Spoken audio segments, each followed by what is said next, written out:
Welcome back to Conflicts of Interest. This is episode 683, and today is October 4th, 2024. I'm the host of the show, Kyle Anzalone. All right, today is the last day I'm mentioning the sponsor of the show, the Expat Money Summit 2024. That's because next week kicks off the Expat Money Summit. This event is entirely online, so if you're not prepared for it, don't worry. You can sign up today, and you could still attend the conference next week.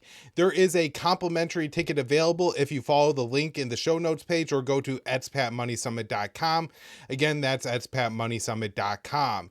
There is a A-plus lineup of speakers for the event, including Ron Paul, Scott Horton, and Tom Wood. So it's definitely an event that you don't want to miss.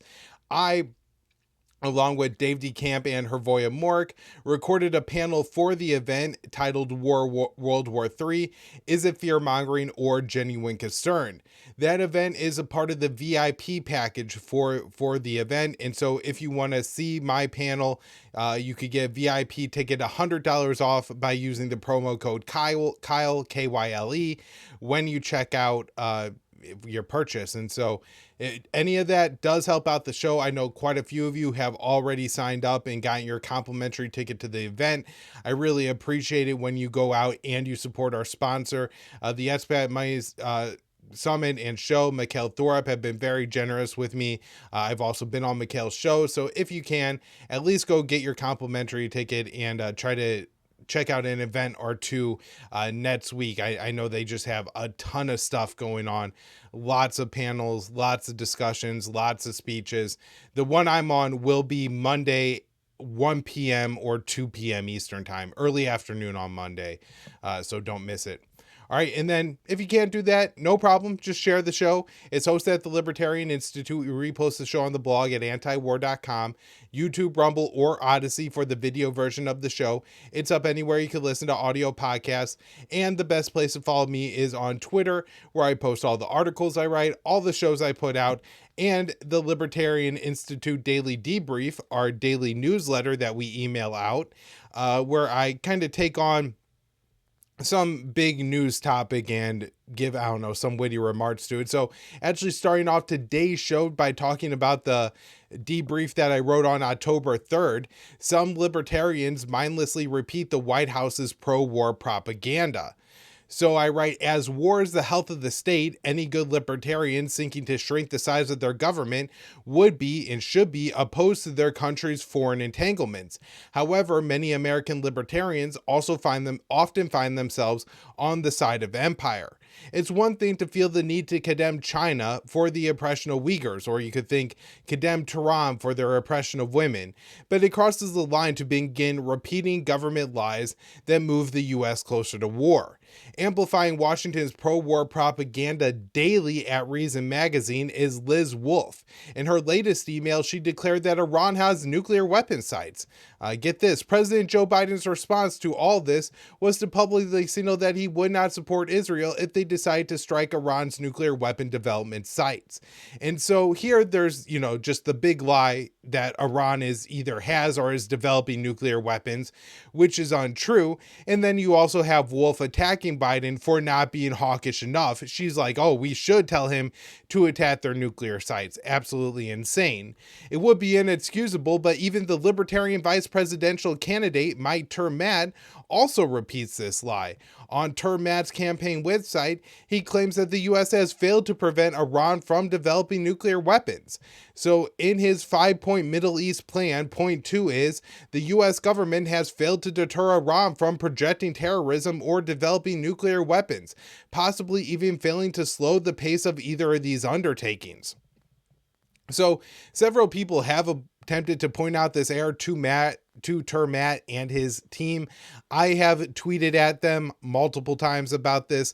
I know that there are other people who have attempted to secure and I think I've actually talked to his campaign team and pointed this out to him behind the scenes in a way that was, meant to be less embarrassing, and they still have it up on their website. I just pulled this screenshot from yesterday.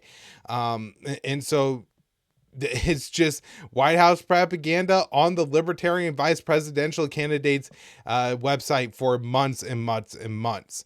So Iran is not attempting to make nuclear weapons. Tehran has a decree outlawing the weapons of mass destruction, and even the U.S. intelligence community agrees. And so year after year, the U.S. intelligence community has come out and said that Iran has a civilian nuclear program, which means they use nuclear technology to produce energy, medication, things like that. Nothing in the weapon or military sphere. The U.S. does, but in Israel does, but not Iran. And the intelligence community said that led, even this most recent year. Now, look, I'm not one to say, oh, take the intelligence community at their word, but let's say Lindsey Graham and Joe Biden are lying about something and claiming that Iran is developing nuclear weapons. Well, the Iranians are throwing up their hands and they're saying, look, we are not making nuclear weapons. We had the nuclear deal under the Obama administration, which allowed unprecedented inspections and safeguards of our nuclear energy program to ensure you that there wasn't nuclear weapons being made here. And Donald Trump pulled out of that agreement. And so, we had the inspectors leave once that agreement ended, but we're not making nuclear weapons. And the U.S. intelligence community says, yeah, that's right, Iran isn't making nuclear weapons. That's the time to say that this is just, political war propaganda in Washington, and Iran isn't making nuclear weapons. So that Iran is attempting to make nuclear weapons is a lie that's only perpetuated by the warhawks in Washington, D.C. That Wolfe and Maat align more with Lindsey Graham than Ron Paul is highly concerning. Lily Tang Williams, a Libertarian Republican congressional candidate from New Hampshire, is an even more vocal supporter of the U.S. government's narrative. So this is a tweet that she put out in response to the Iranian missile attack on Israel. Israel has my full support in its right to defend itself against Iran's aggression. Israel is the only democracy in the Middle East and one of the United States' strongest allies. We must stand with them in their fight for their existence. And so let's break down the delusions in this first statement. And while it's particularly concerning that somebody who claims to be a libertarian is claiming that the U.S. is more entitled to go to war in the Middle East and should be more supportive of Israel in the Middle East because it's a democracy. Another country's government and what type of government that country has matters nothing to a libertarian, right? That's not a part of our philosophy. What matters is the actions of our own government and our allies and our proxies. And in this case, Israel is the aggressor. This isn't a fight for Israel's existence. It's a fight for Israel to expand its own borders. Israel wants southern Lebanon. Israel wants Gaza. Israel wants the West Bank. Iran doesn't want to allow them to take all that and to kill people, to kill hundreds of thousands of innocents along the way. That's the dynamics at play here.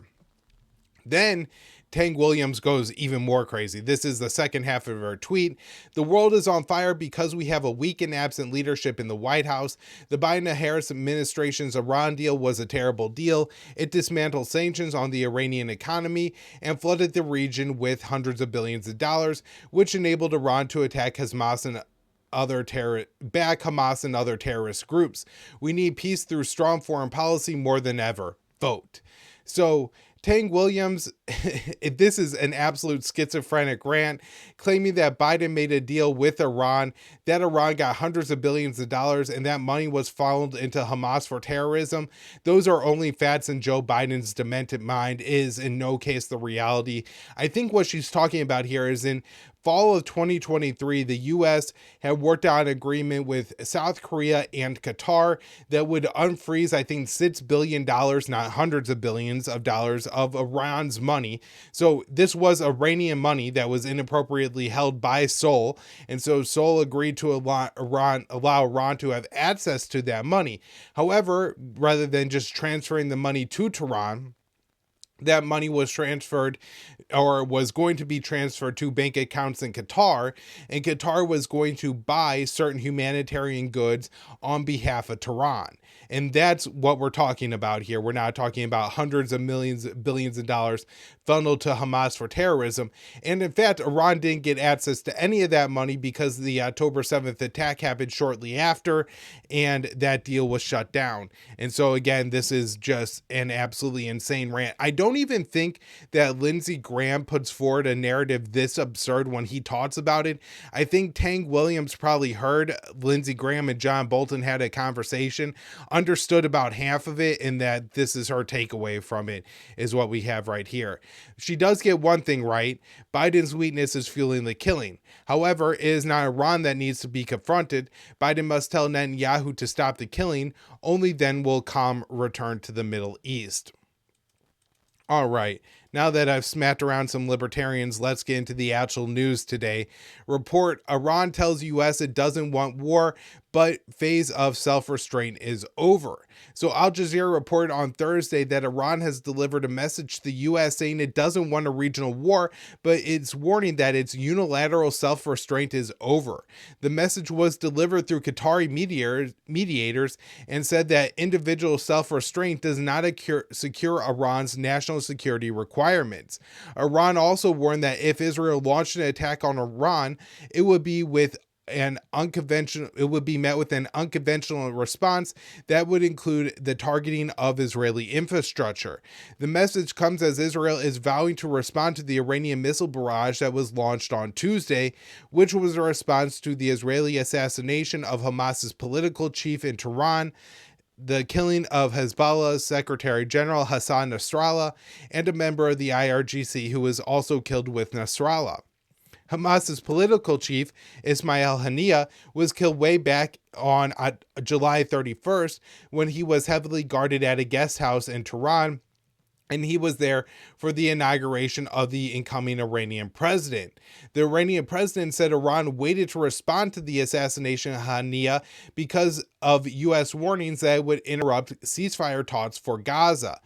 So he said, they told us earlier to prevent a large war, to wait another week or so for peace to be obtained.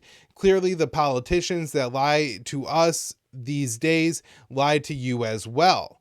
So now Iran is making it clear it will respond right away to any Israeli attacks on its oil, as the U.S. and Israel are discussing options for a potential retaliation. And so let's talk more about that retaliation. This is from DaveDeCamp, on October 3rd. Biden says the U.S. and Israel are discussing strikes on Iranian oil facilities. So President Biden said Thursday that the U.S. and Israel were discussing the possibility of striking Iran's oil facilities in retaliation for an Iranian missile barrage that targeted Israel on Tuesday, which was a response to multiple Israeli escalations. When asked by a reporter if he would support Israeli strikes on Iranian oil sites, Biden said, and this is a quote, and he trails off just like this: "We're discussing that. I think it would be a little anyway." And then he walked away. So that was the end of his comment. These comments said oil prices spiking. Striking Iran's oil facilities is something that is supported by ultra-hawkish Senator Lindsey Graham.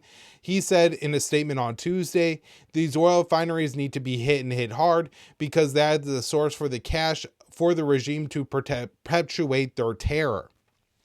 On Wednesday, Biden said he wouldn't support Israel striking Iranian nuclear sites, but the U.S. is vowing to ensure Tehran faces severe consequences. Israeli officials also told Axios that they plan to hit Iran hard and believe their attack could lead to a major regional war. Options being considered besides striking Iranian oil facilities are targeting Iran's air defenses or carrying out targeted assassinations inside Iran. Israeli officials have said that if Iran responds to their next attack, then any option is on the table, including strikes on Iran's nuclear facilities. Israel is coordinating its plans to attack Iran with the U.S. because it wants the U.S. to come to its defense in the event of another significant Iranian attack. If Israel wants to carry out any significant attack inside Iran, it may also need support from the U.S. military. Iran fired 180 ballistic missiles at Israel in response to the Israeli assassination of Haniyeh, Nasrallah, and an IRGC commander who was in the bunker alongside Nasrallah. All right, let's get into Gaza for a minute here before we have the update for Lebanon. And this is a letter that was written by 99 American healthcare workers who have volunteered in Gaza over the past year. And they published an open letter to President Biden and Vice President Harris on Thursday that details the horrors that they witnessed in Gaza. And so Dave DeCamp here has a write-up on this. He says the healthcare workers said they believe the true death toll in Gaza is much higher than what is reported by the Gaza Health Ministry, and they estimate it to be at 118,908. So the letter reads, this letter and the appendix show prohibitive evidence that the human toll in Gaza since October is far higher than is understood in the United States. It's likely that the death toll from this conflict is already greater than 118,908, an astonishing 5.4% of Gaza's population. The latest numbers from Gaza's health ministry put the number of Palestinians killed in Israel in Gaza since October 7th, 2023 at 41,788. The ministry's figures only count bodies that are brought to hospitals and morgues and don't account for the people missing and presumed dead under the rubble. American healthcare workers said that everyone in Gaza is either sick, injured, or both. The letter reads, with only marginal exceptions, everyone in Gaza is sick, injured, or both. This includes every national aid worker, every international volunteer, and probably every Israeli hostage, man, woman, and child. They said that almost every child under the age of 5 they encountered had both a cough and watery diarrhea. Each signatory to the letter saw wounds in children that showed they were being purposely targeted by the Israeli military. So the letter says, specifically, every one of us who worked in an emergency, intensive care, or surgical setting treated preteen children who were shot in the head or chest on a regular or even daily basis. It is impossible that such widespread shooting of young children throughout Gaza, sustained over the course of an entire year, is accidental or unknown to the highest levels of Israeli civilian and military authorities. Dr. Mark Perlmutter, an orthopedic and hand surgeon, was quoted in the letter as saying, Gaza was the first time I held a baby's brains in my hand, the first of many. The healthcare worker said newborn babies were dying due to conditions caused by the Israeli siege and attacks on hospital. Asma Taha, a pediatric nurse practitioner, said, every day I saw babies die. They have been born healthy. Their mothers were so malnourished that they could not breastfeed, and we lacked formula or even clean water to feed them, so they starved. The healthcare workers said Palestinian colleagues were targeted by Israeli forces and captured during the raids on hospitals. The letter says, many of these colleagues of ours were taken by Israel during the attacks. They all told us a slightly different version of the same story. In captivity, they were barely fed, continuously physically and psychologically abused, and finally dumped naked on the side of the road.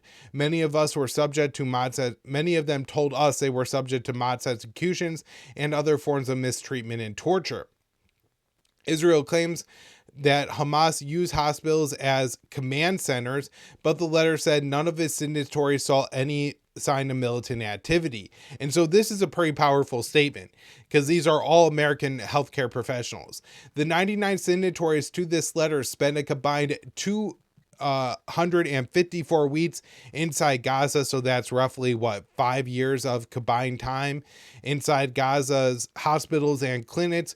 We wish to be absolutely clear, not once did any of us see any type of Palestinian militant activity in any of Gaza's hospitals or other healthcare facilities. The letter concludes with a plea to Biden and Harris to end the U.S. support for the genocidal war. It says, every day that we continue supplying weapons and munitions to Israel is another day that women are shredded by our bombs and children are murdered with our bullets. President Biden and Vice President Harris, we urge you end this madness now. Of course, that's not happening, and in fact, it appears that the killing in Gaza is actually intensifying over the past couple of days. So Dave writes here, Israeli strikes in Gaza kill at least 99 Palestinians in 24 hours.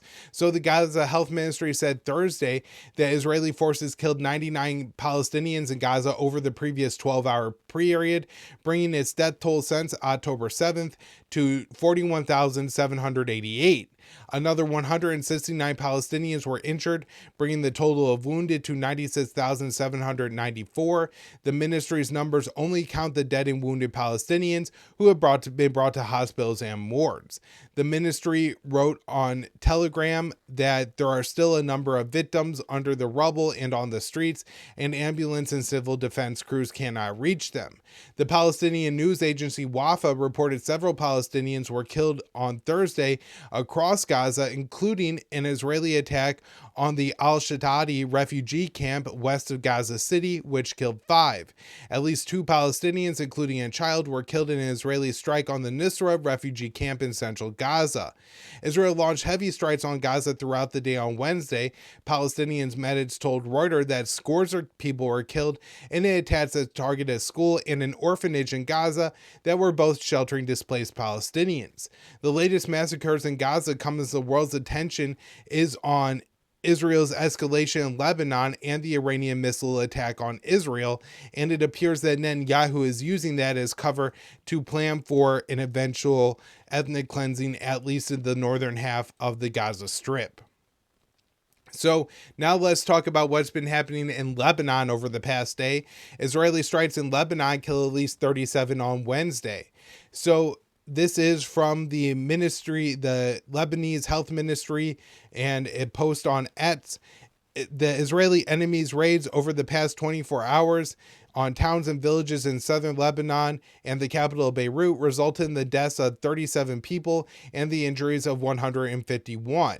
The World Health Organization said Thursday that 28 healthcare workers have been killed over the past day as Israel is increasingly targeting medical facilities, with the WHO Director General saying many health workers are not reporting to duty and fled the areas where they work due to the bombardments.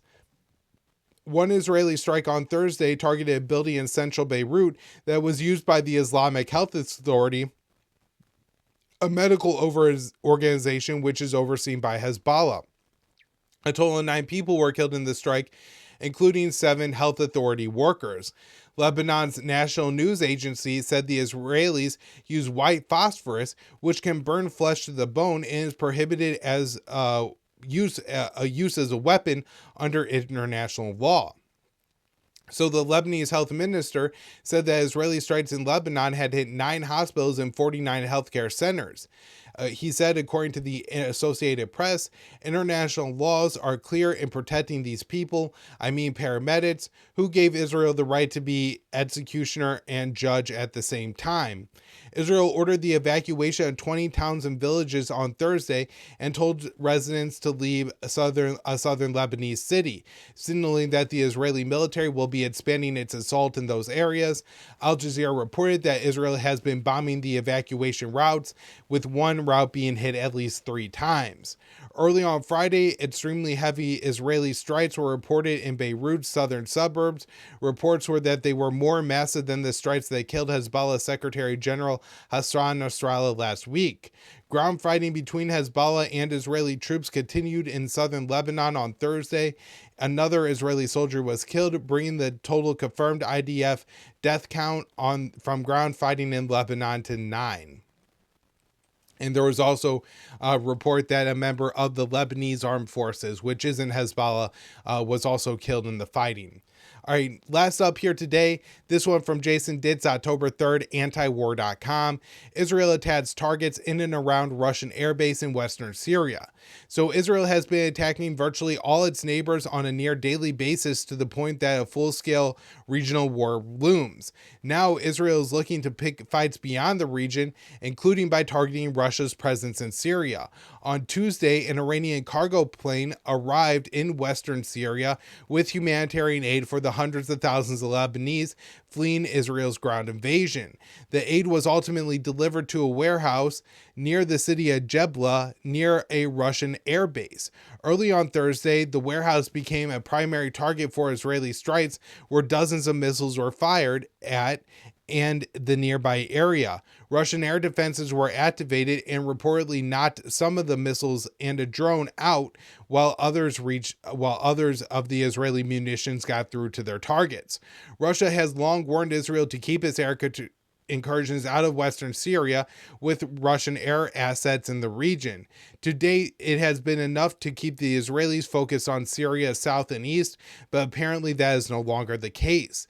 Israeli media speculates that the Iranian flight contained ammunitions or explosives, not just aids, and reports of explosions in the area following the Israeli drone attack have added to that belief. Israel has not officially commented on what it was targeting, and Russia has also not commented on the matter. It will be interesting to see how Russia moves forward with this. And, there's a lot of speculation and talk about if the U.S. went to a direct war with Iran, would Iran enter on the side, or would Russia enter on the side of the Iranians? And I think that's extremely unlikely. I think Russia, to the extent that they have excess military capabilities, are probably going to use those in Ukraine and then the Kursk region of Russia. Now, there may be some weapons, munitions, things like that they could send to the Iranians. A couple of S-400 systems, S-300 systems, air defenses, things like that. Certainly possible, maybe some fighter jets. But I think it's very unlikely that the Russians get directly involved in any conflict between the U.S., Israel, and Iran in the Middle East. Now, I have a huge exception to that, and that's if Israel starts bombing Iranian military bases in Syria, Russian military bases in Syria. I do think the Russians would enter the war at that point. So something to consider. All right, everybody, that's where I'm wrapping up the show for the week. Thank you all so much for tuning in. We'll be back with more next week.